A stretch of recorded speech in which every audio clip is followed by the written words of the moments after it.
Arman noticed the change before he understood it. At first, it was small things. Laila answered him without looking up, her voice flat, her attention always somewhere else. He told himself she was just tired. Life could do that to people. But days turned into weeks, and the distance don't fade. It grew. Their home, once warm and full of quiet laughter, now felt strangely empty even when they sat in the same room. Laila moved through the house like she was alone, like Arman was just another piece of furniture she don't need to notice. He tried not to overthink it. Instead, he tried harder. He asked about her day every evening, keeping his tone light, hoping she would open up. Sometimes she answered in a few words, sometimes not at all. He brought home her favorite sweets, once placing them in front of her with a small smile, waiting for her eyes to soften the way they used to. She thanked him, but the warmth never reached her face. It felt like speaking to someone far away, someone who could hear him but don't feel him anymore.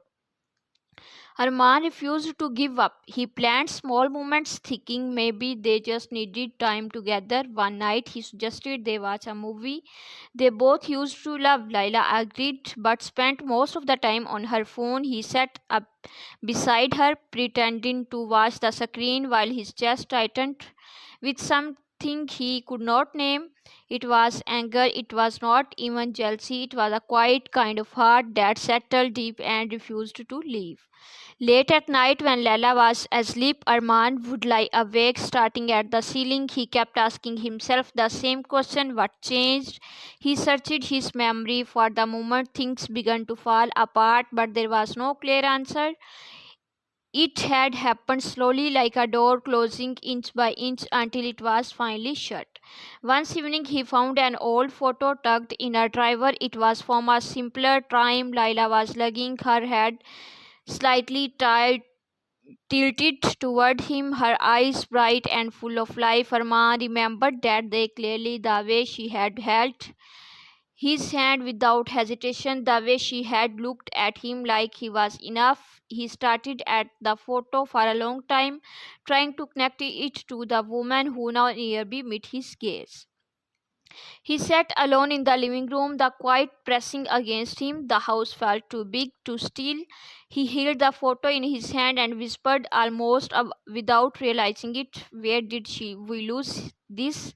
There was no answer, only silence that seemed to echo his words back at him. Still, he did not stop hoping.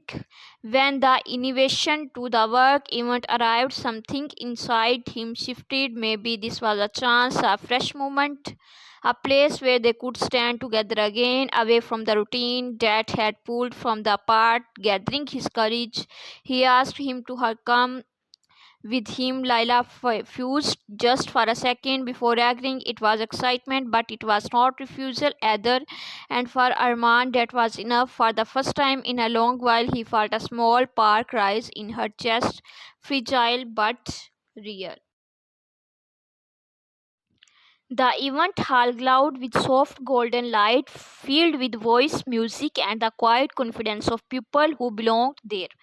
Armand stepped inside with Laila by his side, adjusting his suit as he glanced at her. She looked beautiful, effortlessly so, and for a brief moment it felt like the past had returned. He had held on to that feeling as they walked through the crowd, greeting his colleagues, exchanging polite smiles. Everything seemed perfect on the surface, but underneath, Arman carried a quiet hope he don't dare to show.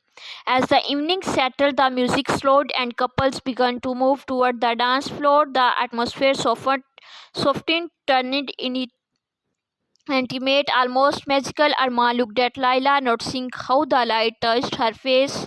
This was a moment he had been waiting for.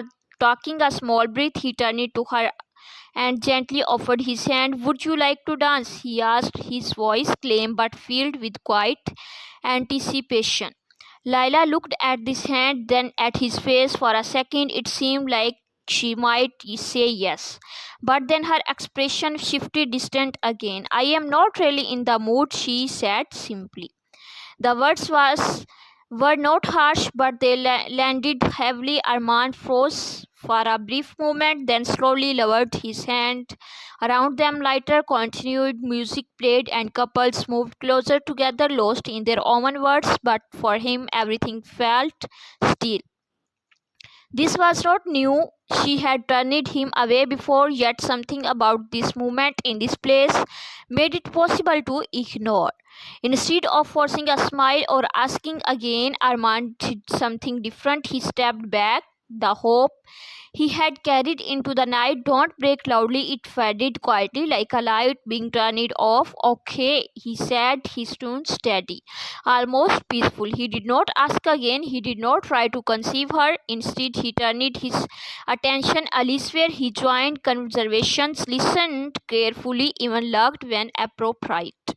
People noticed him, his calm perseverance, his composed attitude. There was a quiet strength in him that had not been there before, and it showed. He was not pretended anymore. He was not trying to fill the space between them with effort that went nowhere. Lila stood nearby at times, watching him for a distance. At first, she did not think much of it, but as the night went on, something began to feel different. Arman was not looking at her the way he usually did.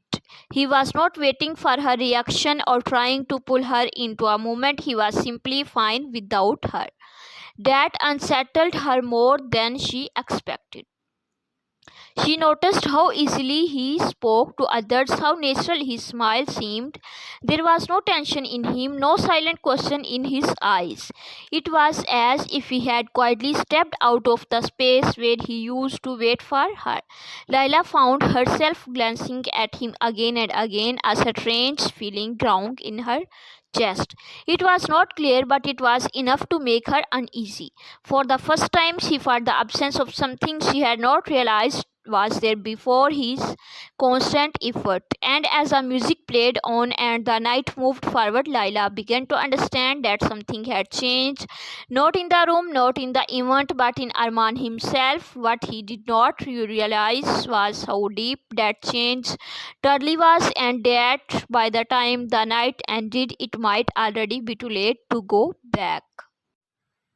The ride home was unusually quiet. The city lights passed outside the car window, but inside there was no warmth, no small talk, no attempt to fill the silence. Lila kept waiting for Armand to say something, anything about the event, about the dance, about the distance between them that felt heavier than before, but he did not. His eyes stayed forward, calm and steady, like his thoughts were already somewhere else. It unsettled her more than she expected. When they reached home, Arman stepped out first and walked inside without hesitation. No frustration showed on his face, no disappointment in his voice. He loosened his tie, placed his keys down, and moved with a quiet ease that felt unfamiliar. Lila followed slowly, watching him as if she was trying to understand a version of him she had never noticed before. "Good night, Lila," she said simply before turning toward the bedroom. There was no question, no delay, no emotional pull toward her, just distance, clear and final. Lila stood there in the heavily longer than she meant to. The house felt different that night, not because anything had changed in it, but because something had changed in him. The silence she once ignored now felt loud. It stayed with her even after he disappeared into the room. Days passed and the shift became clearer. Arman no longer tried to start conversations that went nowhere. He don't wait for her attention. He did not chase small moments anywhere. He focused on himself, his routine, his work, his peace. He smiled less at first, but it was not sadness. It was calm acceptance. He was no longer reaching towards something that kept moving away. At first, Lila thought it was temporary. Maybe he was tired. Maybe he was reciting. But time proved otherwise. His behavior don't swing back. It settled into something steady. He stopped asking her the questions he used to ask every day. He stopped trying to fill the space between them, and strangely, that space began to feel bigger. One evening, Lila found him sitting quietly in the living room. He was not on his phone nor distracted, just present. There was a peace in him that made her hesitate before speaking.